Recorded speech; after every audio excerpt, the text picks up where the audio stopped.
세상 어디에서도 그 무엇하고도 비교할 수 없는 주님의 은혜를 우리가 받았습니다. 피로 물들은 그 은혜를 힘입어서 오늘도 우리가 주 앞에 나왔고 주의 이름을 부르며 아버지께 예배를 드립니다. 우리의 예배를 받아주시고 우리의 하루하루가 하나님께서 보시기에 기쁜 하루가 되게 하시고 또 우리의 하루하루가 하나님과 동행하는 하루가 되게 하여 주시옵소서.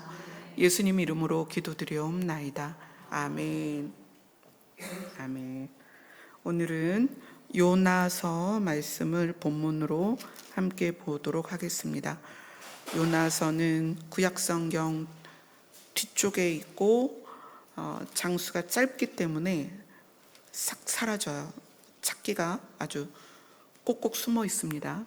구약성경 1287페이지 요나서입니다.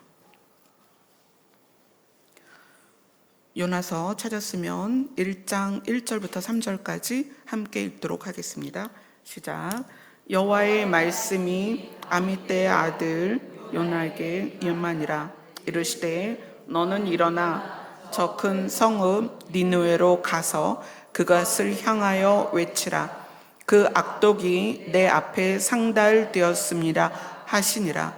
그러나 요나가 여호와의 얼굴을 피하려고 일어나 다시스로 도망하려 하여 욥바로 내려갔더니 마침 다시스로 가는 배를 만난지라. 여호와의 얼굴을 피하여 그들과 함께 다시스로 가려고 배 삭슬 주고 배에 올랐더라. 아멘.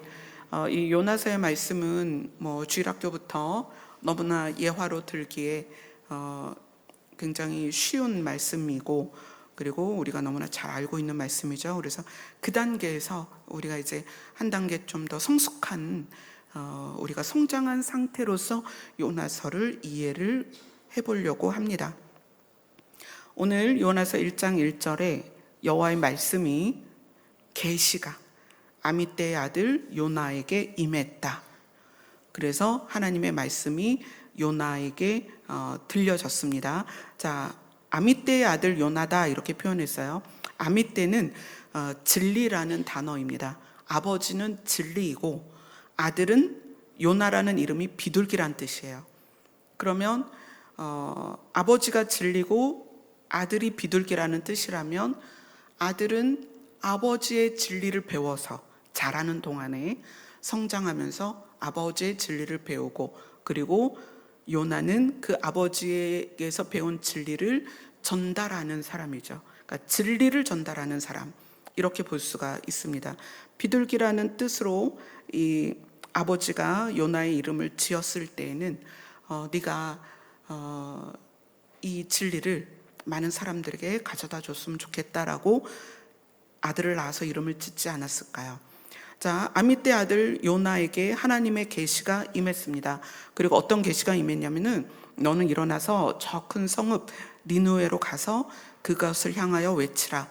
무엇을 외치냐면 그들의 악독이 그들의 사악함이 내 앞에 상달되었음이니라 하시니라. 그러니까 상달되었다라는 것은 악함이 그들에게 그러니까 악함이 니느웨 성의 악함이 하나님의 얼굴에 비춰져서 하나님께서 그것을 직시하시고 그것에 대하여 하나님께서 판단하시겠다라는 것을 이제 요나에게 이야기를 하셨습니다. 그런데 문제는 3절에 그 요나가 그것을 듣고 여호와의 얼굴을 피하려고 일어났다 이렇게 표현을 하고 있어요. 여호와의 얼굴을 피하려고 일어났다 또는 다른 성경에서는 여호와의 얼굴 앞을 떠나려고 일어났다 이렇게 돼 있어요. 여호와의 얼굴 앞을 떠나려고 일어났다. 왜 요나는 하나님으로부터 니느웨에 대한 계시를 받고 이런 반응을 했을까요? 자, 하나님의 낯을 피한 사람이 창세기도 나옵니다. 누구죠? 아담과 하와죠. 아담과 하와가 하나님의 낯을 피하여 숨었습니다. 근데 아담과 하와가 하나님의 낯을 피한 것과 요나가 하나님의 얼굴을 피하는 것은 의미가 굉장히 달라요. 표면적으로는 아담과 하와도 하나님을 피해서 숨어버리고 요나도 하나님을 피해서 도망을 갑니다. 그러니까 표면적으로는 굉장히 같은데 의미가 전혀 달라요. 의미가. 아담과 하와는 왜 하나님을 피했냐면 하나님과 정상적인 관계에 있으면서 사랑과 은혜를 받은 아담과 하와가 뱀의 유혹으로 죄를 짓고 그 죄에 대하여 하나님을 두려워하는 마음으로 피했어요. 그죠? 근데 요나는 하나님의 얼굴을 피한 이유가 자기의 죄의 문제가 아니에요. 오히려 요나가 하나님의 얼굴을 피하는 이유는 하나님의 속성을 너무 잘 알았기 때문이에요. 왜 이런 일이 있을까요? 자, 이 요나라는 사람이 구약 성경에 그렇게 많이 안 나옵니다. 지금 요나서에 요나서로 이제 요나의 이야기가 나오지만 열왕기하에 한 번 나와요. 열왕기하로 갑니다. 열왕기하 14장입니다.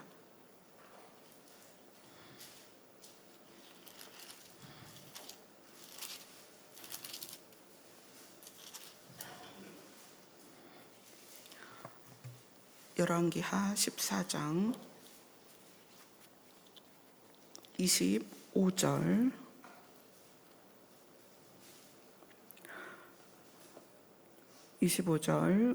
같이 읽겠습니다. 25절, 26절 같이 읽겠습니다. 시작.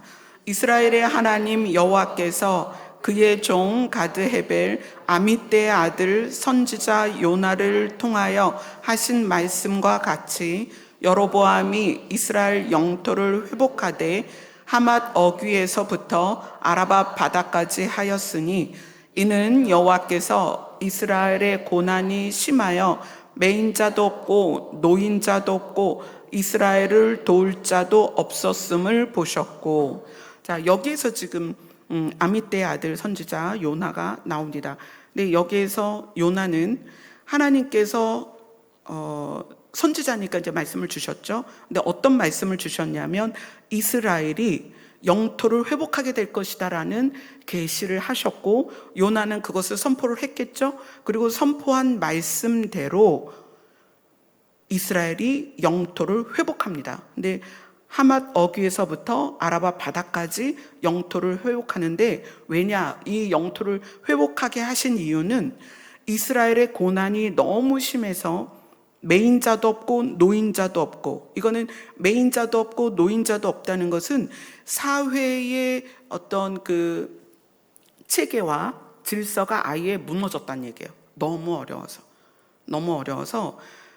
사회적 질서가 다 없어졌어요. 그래서 매인자도 없고 노인자도 없고 이스라엘을 도울 자도 없었음을 보셨고, 그래서 여호와께서 27절에 보면 이스라엘의 이름을 천하에서 없이 하겠다고도 아니하셨으므로, 내가 이스라엘을 완전히 없애겠다라고 한 시점이 아니기 때문에 요아스의 아들 여로보암의 손으로 구원하셨습니다. 근데 이 여로보암이 하나님 보시기에 좋았던 왕이냐? 그렇지 않아요. 14장 24절을 같이 읽겠습니다. 자, 여호와 보시기에 악을 행하여 이스라엘에게 범죄하게 한 느밧의 아들 여로보암의 모든 죄에서 떠나지 아니하였더라.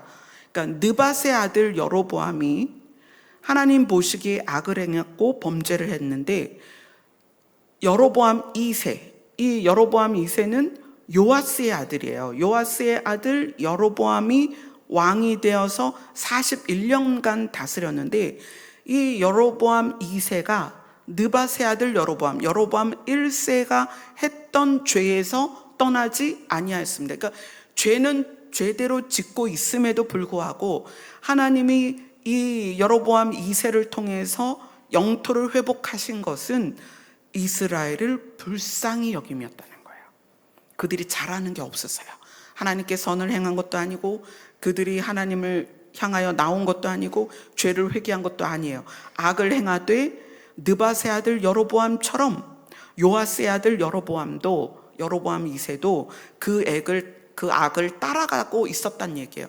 그런데 하나님이 이 이스라엘의 영토를 회복하게 하신 것은 그들을 불쌍히 여기셨더라. 근데 그때 그 계시를 받은 사람이 요나였다는 거예요.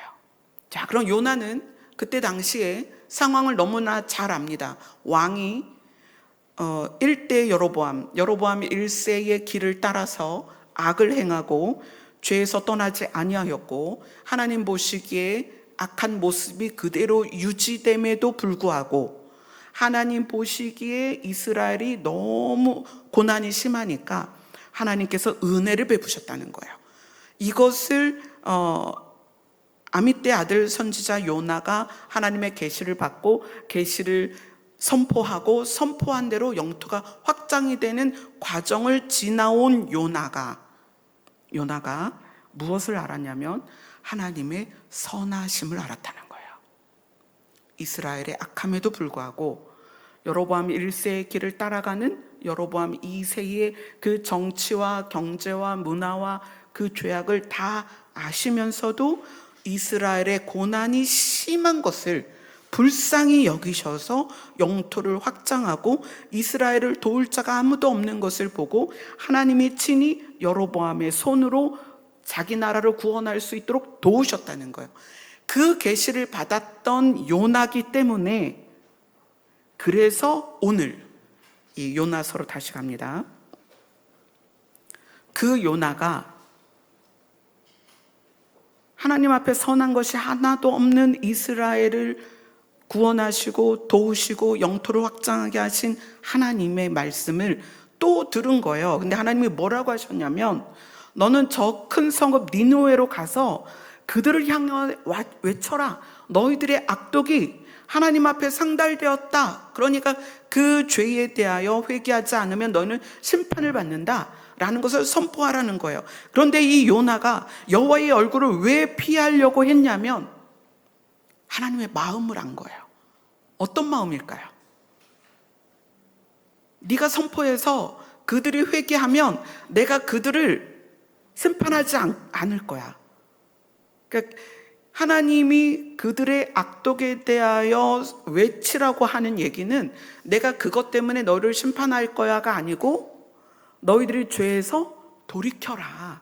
그래야 내가 너희를 심판하지 않고 살려줄 거 아니니 그 하나님의 진심이 요나에게 들어와 버린 거예요. 이미 경험을 했습니다. 여로보암 2세의 악함이 41년간 지속됐단 말이에요. 그런데 그 중에서도 하나님은 그들의 연약함과 그들의 그 경제적으로 너무나 핍절하고 어려운 그걸 보시고 영토를 확장하게 해주셨어요. 불쌍히 여기셔서. 근데 그 하나님이 요나에게 또 말씀하시는 거예요.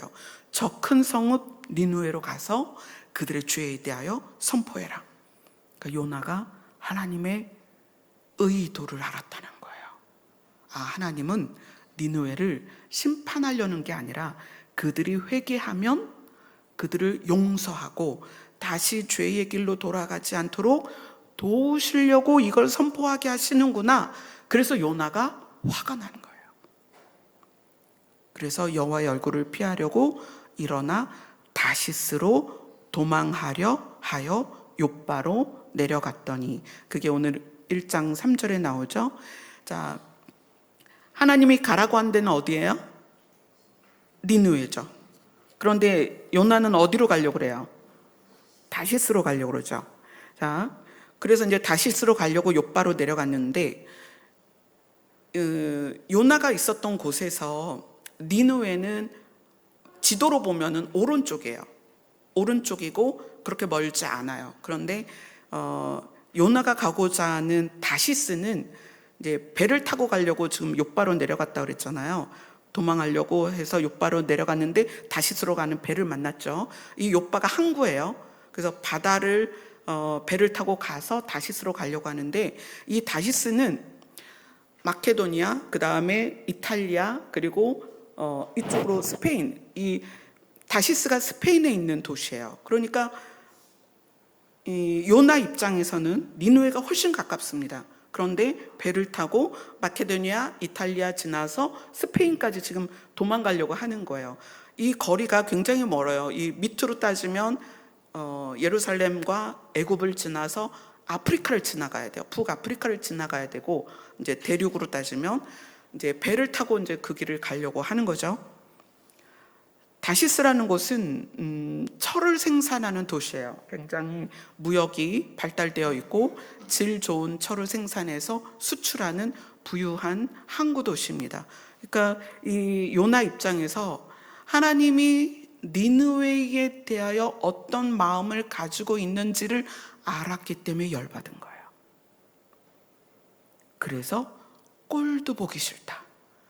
니느웨를 살리고자 하는 하나님의 의도가 너무 기분 나쁘고, 니느웨가 만약에 그렇게 심판을 면한다면 정말 꼴도 보기 싫다. 그래가지고 멀리, 정말 멀리 다시스로 가려고 배를 탄 거예요.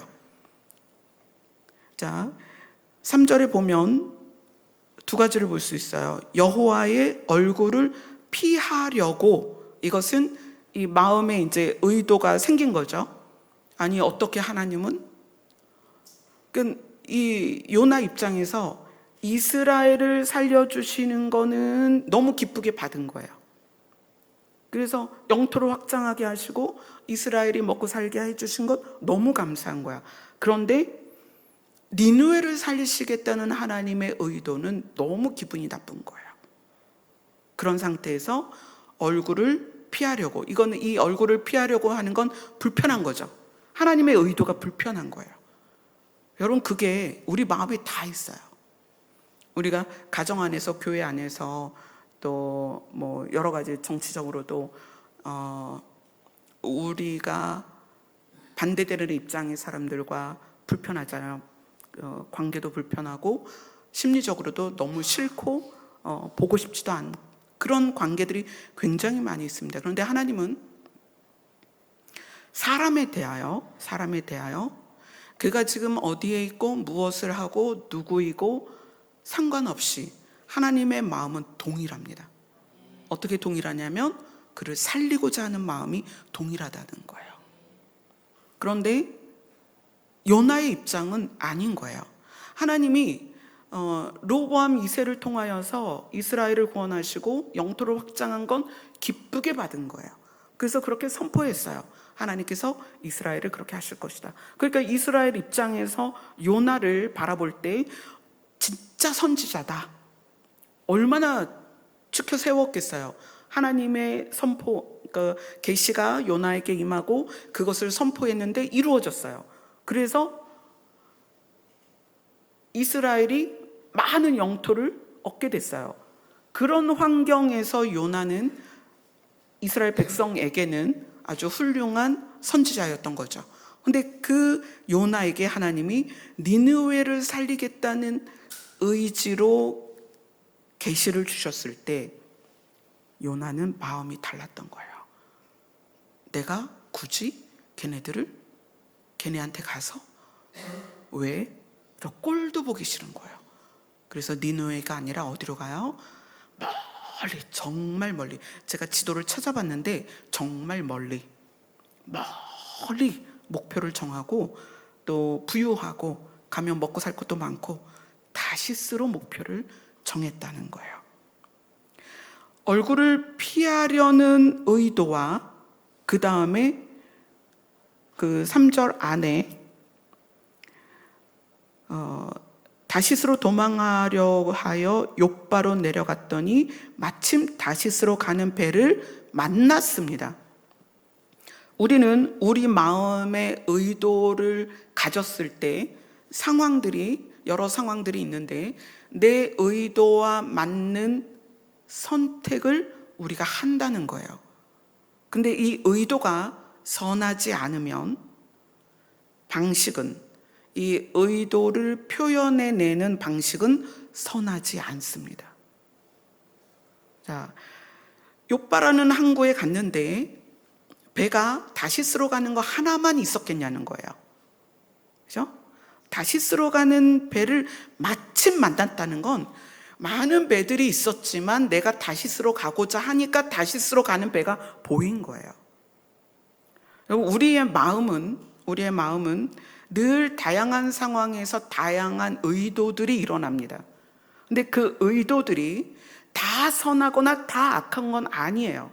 그래서 우리는 의도를 살피고 우리의 의도가 악할 때에는 이 악한 의도가 행동으로 가지 않도록 해야 됩니다.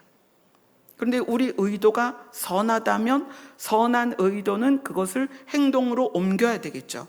그런데 악한 의도를 가지고 있는데 그 악한 의도가 방법을 취할 때 그 방법은 반드시 악하다. 왜냐하면 요나는 하나님의 얼굴을 피하려고 일어나서 다시스로 도망하려고 욥바까지 내려갔는데 마침 다시스로 가는 배를 만났다는 거예요. 자기의 의도와 그것을 행동으로 옮길 수 있는 방법이 선택되어지는 거죠. 그래서 어떻게 해요? 우리 3절을 다시 한번 읽겠습니다. 시작. 그러나 여호와의 얼굴을 피하려고 일어나 다시스로 도망하려 하여 욥바로 내려갔더니 다시스로 가는 배를 만난지라. 여호와의 얼굴을 피하여 그들과 함께 다시스로 가려고 백삭을 주고 배에 올랐더라. 요나가 어떤 사람이에요? 선지자잖아요. 아버지는 진리예요. 아미떼라는 이름이 진리란 말이에요. 아버지 진리인 아버지로부터 교육을 받고 가정에서 돌봄을 받고 성장해서 요나 자신도 선지자가 됐어요. 요나는 비둘기예요. 이 비둘기는 어떻게 해야 돼요? 진리를 전하고 선포를 해야 돼요. 그런데 지금 여호와의 얼굴을 피하려는 의도가 여호와의 얼굴을 피하는 행동까지 갔다는 거예요. 우리가 살면서 우리의 감정을 여러분 잘 보셔야 돼요. 우리의 감정은 상황에 의해서 어떤 감정이든 올라올 수 있습니다. 우리의 감정은 자연스러운 거예요. 그게 어떤 욕구든 불만이든 분노든 우리의 감정은 우리 안에서 육체에 속한 거기 때문에 얼마든지 올라올 수 있어요. 근데 그 올라온 것을 내가 봐야 되는 거예요. 내 안에서 분출된 이 감정이 옳은 것이냐, 옳지 않은 것이냐, 선한 것이냐, 악한 것이냐. 그리고 그 다음에 뭘 결정해야 돼요? 이것을 행동으로 옮길 것이냐, 아니면 행동으로 옮기지 말아야 될 것이냐. 그리고 그 감정들이, 우리가 가지고 있는 의도나 감정들이 옳지 않다면 요나처럼 여호와의 얼굴을 피하는 것이 아니라 여호와의 얼굴 앞으로 가야 됩니다. 여호와의 얼굴을 대면해야 돼요. 이것은 환경의 문제나 관계의 문제로 해결되지 않습니다. 우리 안에 있는 이 감정의 문제와 이 의도의 문제는 관계나 주변 환경이 바뀐다고 바뀌는 게 아니에요. 요나 보세요. 하나님께서 그렇게 선포하셔서 로보암 2세가 영토를 획득하고 나라가 좋은 것을 취하고 그래서 어려운 시기를 벗어났습니다. 하나님께 은혜를 받았잖아요. 근데 하나님께 은혜를 받은 요나가 하나님이 니느웨에 대한 계시를 주셨을 때 은혜를 받은 요나가 그것을 은혜로 받아들여서 니느웨로 갔느냐는 거예요. 아니요. 우리가 좋은 일을 경험하고 은혜를 받고 또 사랑을 받는다고 해서 우리의 의도나 감정이 바뀌는 건 아니라는 거예요. 우리의 의도나 감정은 나면서부터 악하고, 그렇죠? 성경이 뭐라 그러죠? 사람은 날 때부터 그 생각이 악하다. 그렇기 때문에 우리가 수없이 많은 상황에서 나에게 일어나는 감정과 의도를 점검해야 된다는 거예요. 그리고 그것이 옳지 않고 악할 때에는 반드시 하나님 앞에 가서 하나님의 얼굴을 대면하고 내 것을 다 꺼내서 그분 앞에 올려놔야 돼요. 요나는 하나님의 얼굴을 피했지만 여러분, 우리는 우리 안에 의도나 감정들이 옳지 않을 때에는 정말 기어서라도, 가기 싫지만, 하나님을 대면하고 싶지 않고 요나처럼 하나님을 피하고 싶지만 기어서라도 그분 앞에 가야 됩니다. 그리고 가서 고백해야 돼요. 하나님, 죄송해요. 제 안에 이런 의도가 나왔어요. 제 안에 이런 감정이 올라왔어요.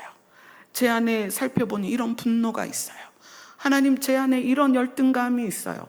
여러분, 우리 안에 있는 이 불편함은 반드시 하나님 앞에서 해결해야 됩니다. 우리가 상황이 좋아지면, 좋은 사람을 만나면, 은혜를 받으면 바뀔까요? 아니요. 그렇게 해서 바뀌는 것이 아니고, 내가 이것을 직시하고, 이걸 직면 이렇게 얘기하죠. 그리고 그걸 하나님 앞으로 가져가야 돼요. 요나처럼 여호와의 얼굴을 피하면 그것을 대면할 수 없습니다. 그걸 가지고 하나님 앞에 가야 돼요. 자, 그리고 나서 요나에게 무슨 일이 일어나죠? 그 배가 다시스로 가는데 풍랑이 일고 난리가 나요. 그래서 사람들이, 야, 큰일 났다, 우리 죽게 됐다, 어떡하면 좋지? 도대체 이 배 안에 있는 사람들 중에 누구의 죄 때문에 이 배가 이런 고난을 받냐? 그리고 제비를 뽑았어요. 근데 누가 뽑혔어요? 그 제비를 요나가 뽑았어요. 그러니까 이제 무리가 그에게 말하는 거예요. 자, 한번 볼까요? 요나서 1장 8절입니다. 시작. 무리가 그에게 이르되 청하건대 이 재앙이 누구 때문에 우리에게 임하였는가 말하라. 내 생업이 무엇이며 내가 어디서 왔으며 내 나라가 어디며 어느 민족에 속하였느냐 하니, 그러니까 이제 사람들이 제비 뽑힌 요나에게 추궁을 하는 거죠. 너 때문에 우리가 다 죽게 됐다. 도대체 무슨 일이냐? 9절, 10절을 같이 읽습니다. 시작. 그가 대답하되 나는 히브리 사람이요 바다와 육지를 지으신 하늘의 하나님 여호와를 경외하는 자로라 하고, 자기가 여호와의 얼굴을 피함인 줄 알고 그들에게 말하였으므로 무리가 알고 심히 두려워하여 이르되 내가 어찌하여 그렇게 행했느냐 하니라. 이 풍랑이 일었을 때 큰 폭풍이라고 성경 나오죠. 큰 바람과 큰 폭풍이 일어나서 배가 거의 깨지게 되었어요. 자, 요나는 고백을 합니다. 나는 히브리 사람이다. 히브리 사람이라고 말하는 것은 하나님이라는 신을 믿는 백성이다. 그리고 바다와 육지를 지으신 하늘의 하나님을 경외하는 자다. 그리고 자기가 여호와의 얼굴을 피했기 때문에 이런 일이 있게 됐다는 것을 그들에게 말합니다. 여호와의 얼굴을 피하려는 의도가 결국 여호와의 얼굴을 피하는 행동을 했고, 여러분 명심하셔야 돼요. 우리가 하나님을 떠나는 순간 우리는 사망으로 가게 되어 있습니다. 당장 우리 삶에 요나처럼 큰 바람과 큰 폭풍이 일지 않아도 여호와를 떠난다는 것은 생명과 멀어진다는 거예요. 그분이 생명이시기 때문에 우리가 하나님을 떠난다는 것은 생명과 멀어지는 거예요. 여기에서는 요나를 통해서 본보기요, 교훈을 주시기 위해서 이런 큰 바람과 이 큰 폭풍이 일어났지만, 사실 여호와의 얼굴을 피하여 여호와를 떠났을 때 재물의 복과 형통의 복을 받는 사람이 훨씬 더 많습니다. 왜냐하면 공중권세 잡은 자가 사단이기 때문에 여호와의 얼굴을 피했음에도 불구하고 큰 바람과 큰 폭풍이 아니라 큰 재물과 큰 영광이, 세상의 영광이죠, 그게 부어지는 사람들이 훨씬 많다는 거예요. 그럼에도 결과는 큰 바람과 큰 폭풍에 배가 거의 깨지게 된 것처럼 인간은 신을 떠나서는 살 수 없다. 사람은 신과 멀어지면 생명과 멀어집니다. 그래서 요나의 고백이 있는 거죠. 자기가 여호와의 얼굴을 피함인 줄 알고, 피한 것 때문에 나온 결과인 것을 알고 그들에게 고백을 했고, 그래서 어떻게 해요? 요나를 바다에 집어 던지죠. 하나님의 얼굴을 피하는 것, 하나님의 얼굴을 피하는 것이 우리 안에 굉장히 악한 의도가 아주 깊이, 정말 깊이 숨어 있다는 것을 우리는 요나를 통해서 알아야 됩니다. 우리가 그렇게 하나님의 은혜를 받고 구원함을 받고 때때로 인도함을 받고 그렇게 해서 하나님의 나라를 가고 있지만, 우리 아주 깊은 구석구석에 아주 나쁜 의도들이 있다는 거예요. 베드로전서로 갑니다.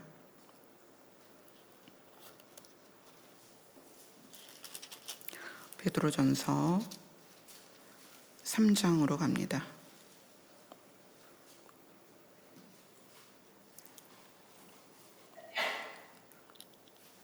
베드로전서 3장 8절 9절 같이 읽겠습니다. 베드로전서 3장 8절 9절입니다. 시작. 마지막으로 말하노니 너희가 다 마음을 같이하여 동정하며 형제를 사랑하며 불쌍히 여기며 겸손하며 악을 악으로 욕을 욕으로 갚지 말고 도리어 복을 빌라. 이를 위하여 너희가 부르심을 받았으니 이는 복을 이어받게 하려 하심이라. 아멘. 베드로가 예수님의 수제자로서 예수님을 욕하고 떠난 적도 있었지만, 부활하신 예수님에 의해서 그 마음에 예수님을 사랑하는 마음을 회복하고 사역을 감당합니다. 그리고 이제 결국 베드로도 순교를 하죠. 그 베드로가 우리에게 메시지를 전하는 거예요. 너희가 다 마음을 같이 해라. 어떤 마음으로 마음이 같아져야 되는 거예요? 같이 한다는 것은 같아지라는 거잖아요. 어떤 마음으로 같아져야 되는 거죠?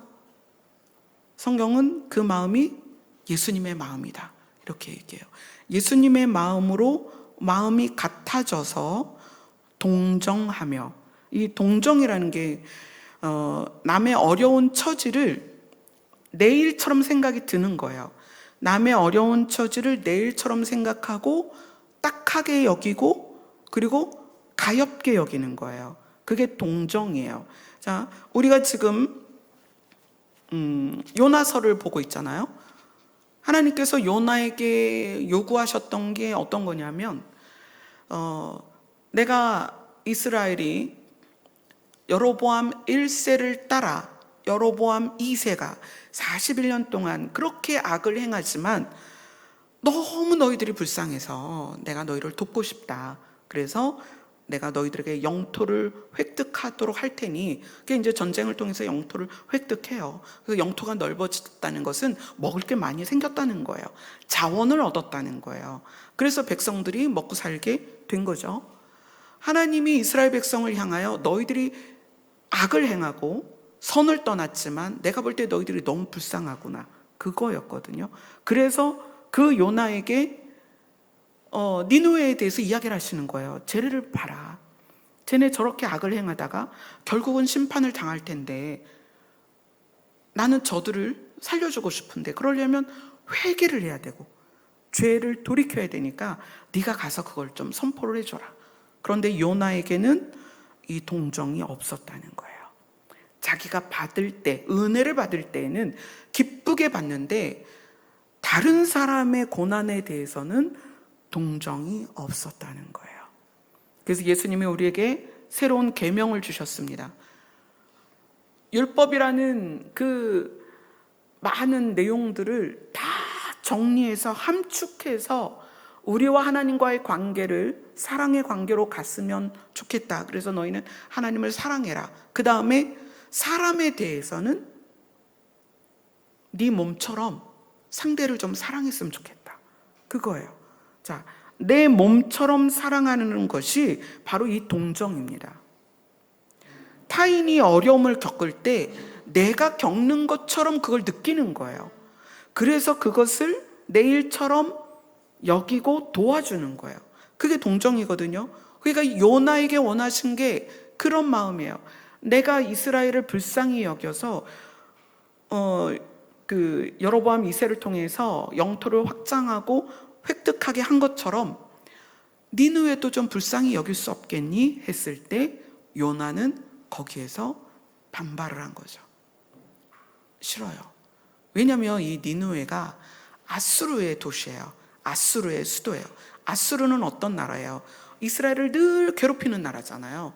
그리고 창세기에 보면 이 니느웨가 한번 볼까요? 창세기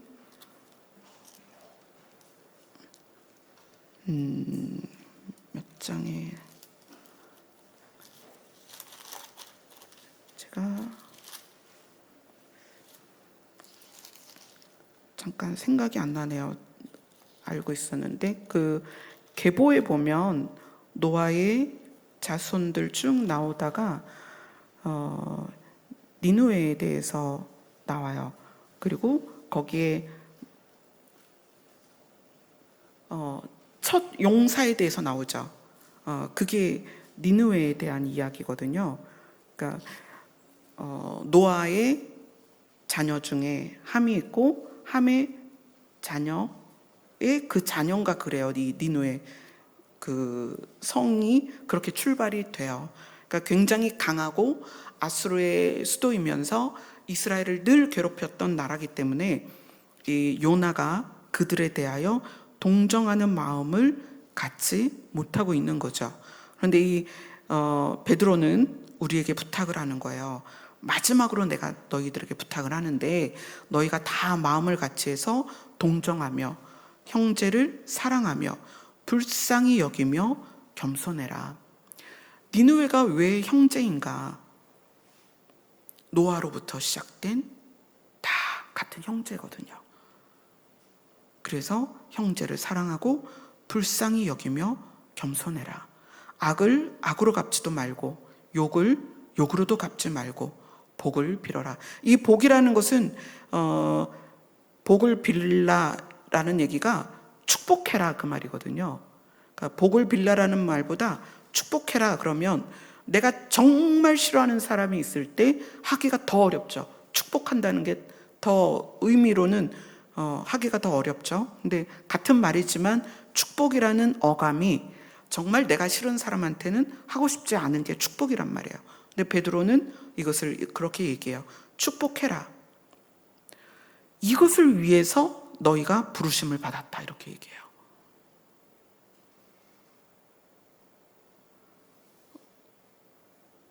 우리가 부르심을 받았는데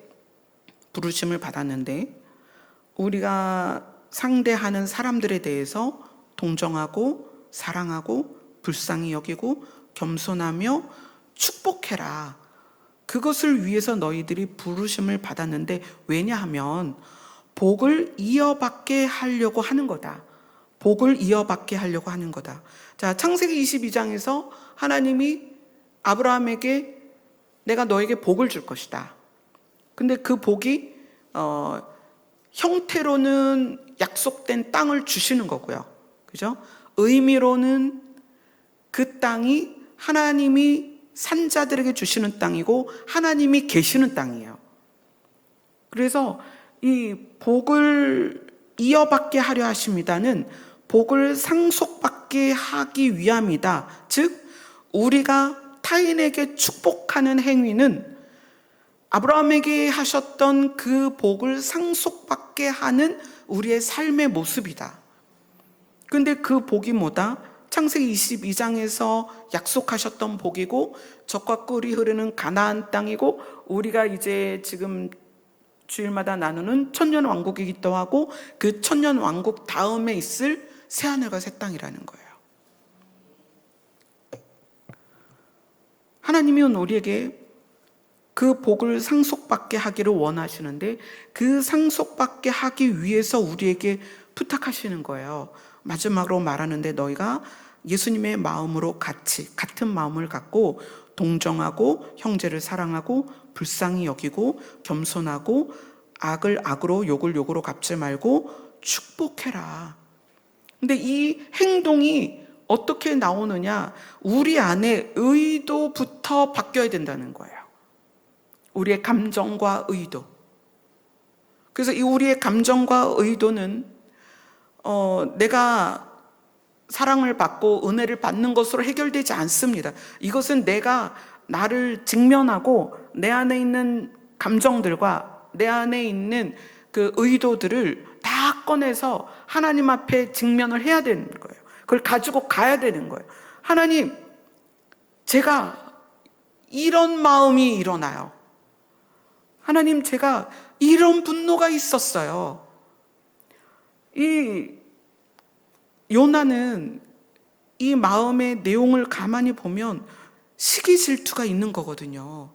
하나님이 이스라엘을 구원하시는 건 당연하지. 그러나 저 못된 니느웨 사람들을 왜 하나님이 복을 주시려고 그러지? 이런 것들이거든요. 정말 우리 안에 겉으로는 우리가 신앙생활하면서 잘 드러내지 않지만 남이 잘 되는 거 싫고, 그죠? 누가 칭찬받는 거 싫고, 내가 한 거가 드러나야 되는데 내가 한 게 드러나지 않으면 화가 나고, 그러니까 그게 내가 한 게 드러나면 좋고 드러나지 않으면 화가 난다는 게 남이 드러날 때 내 심리를 보면 알아요. 남이 드러날 때 그게 화가 나고, 그리고 내가 한 일에 대해서 누가 무시하거나 누가 알아주지 않을 때 속상하고, 이런 심리들을 가만히 보면 우리 안에 요나와 같은 심리들이 다 있다는 거예요. 아담과 하와가 하나님의 얼굴을 피한 것과 요나가 하나님의 얼굴을 피한 건 굉장히 다릅니다. 아담과 하와가 하나님의 얼굴을 피한 건 우리가 죄인으로서 또 늘 죄를 짓는 자로서의 그 모습에서 찾을 수 있습니다. 그러나 요나가 하나님의 낯을 피한 것은요, 우리가 감추고 있는 부분이에요. 우리 심리 안에 아주 은밀하게 우리가 감추고 있는 그런 부분이라는 거예요. 자, 마태복음 1장 23절로 갑니다.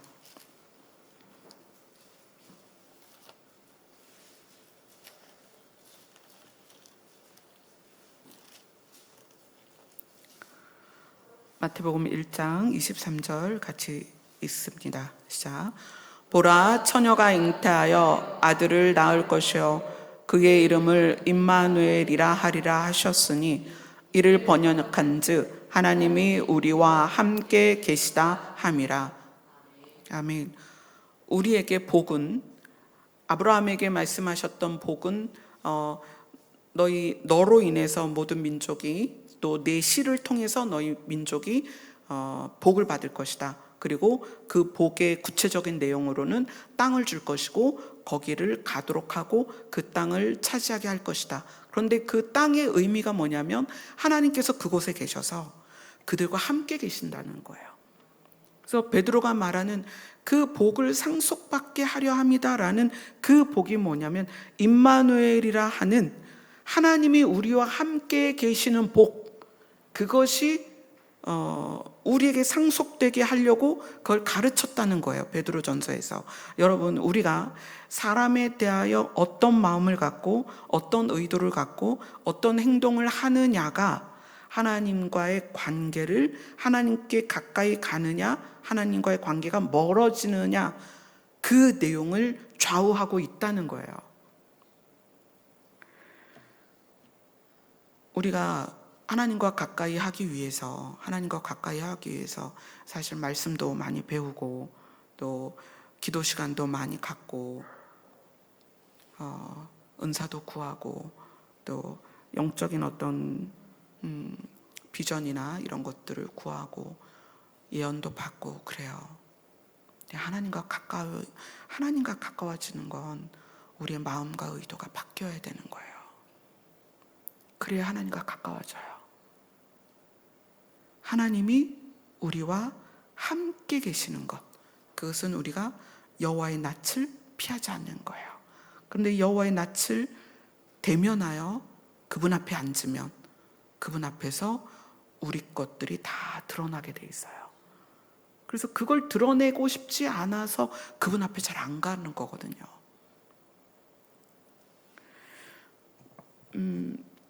수요일날 이제 부목사님이 찬미가 꾼 꿈에 대해서 이야기를 하셔서 그거를 나눠야 되는 상황이에요. 여러분이 막 오셔갖고 목사님에게는 해석을 구하라 했으니 해석을 해주십시오. 그래서 일단 꿈 내용을 말씀을 드리고 해석을 해드릴게요.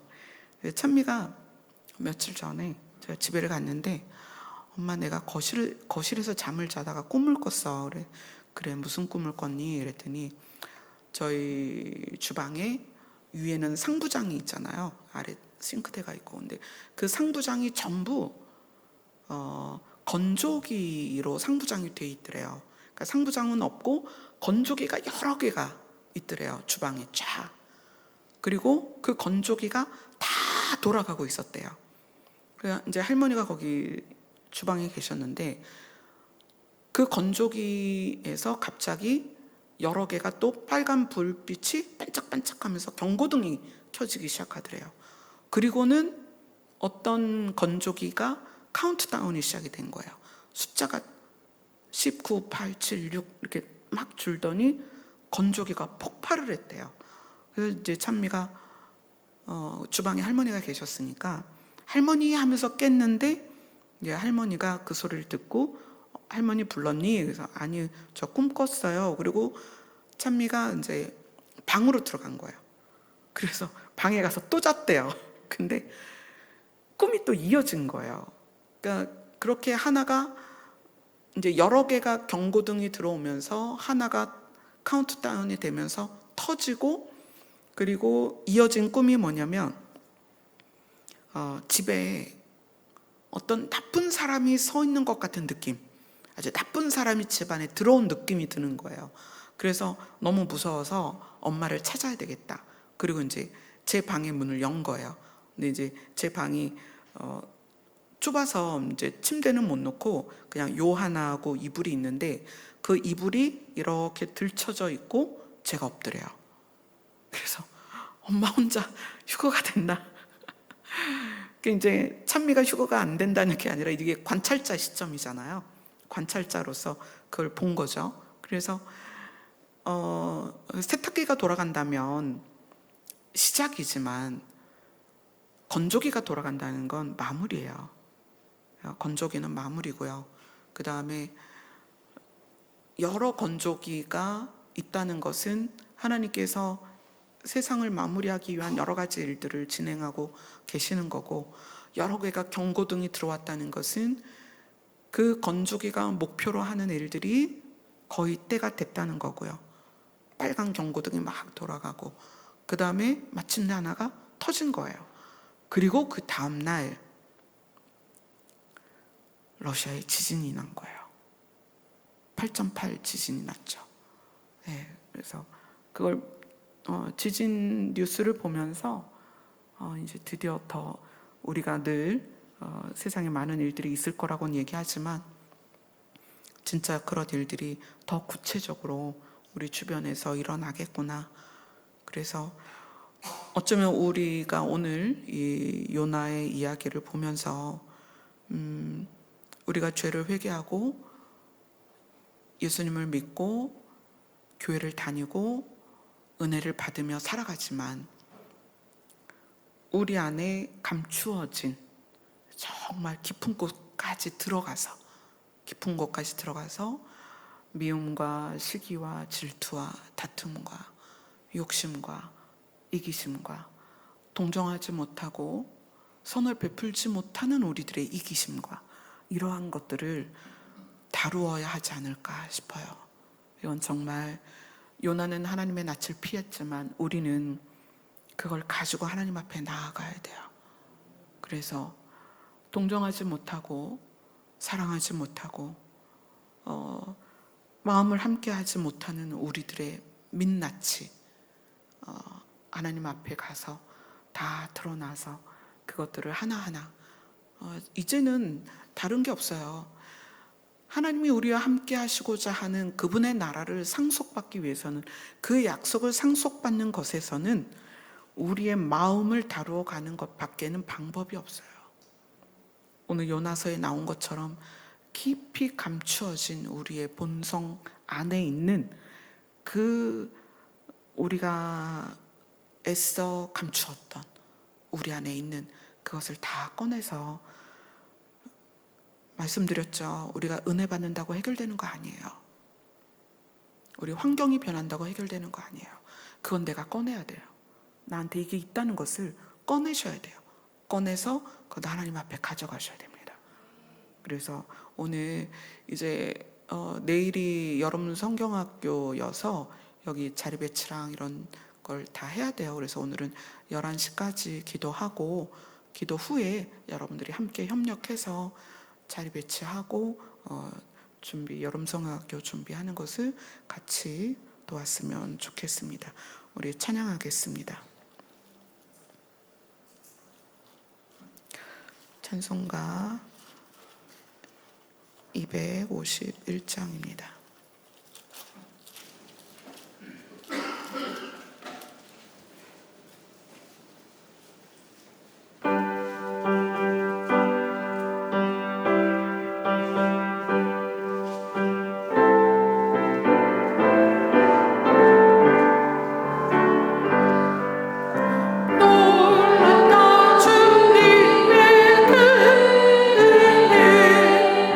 우리의 죄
예수 그리스도의 피로 놀라운 은혜를 받았습니다. 우리의 죄가 다 씻기고 구원을 받았습니다. 그런데 우리 주변에는 함께 구원을 받아야 하지만 구원받지 못한 가족과 친지들과 이웃이 있습니다. 그들에게 사랑을 전하고 오늘 말씀처럼 하나님이 그들을 구하길 원하신다는 것을, 하나님이 그들을 구원하기 위해서 아들의 피를 그를 위해서도 흘렸다는 것을 우리가 깨닫고, 그리고 동정하는 마음과 긍휼과 사랑을 품어야 됩니다.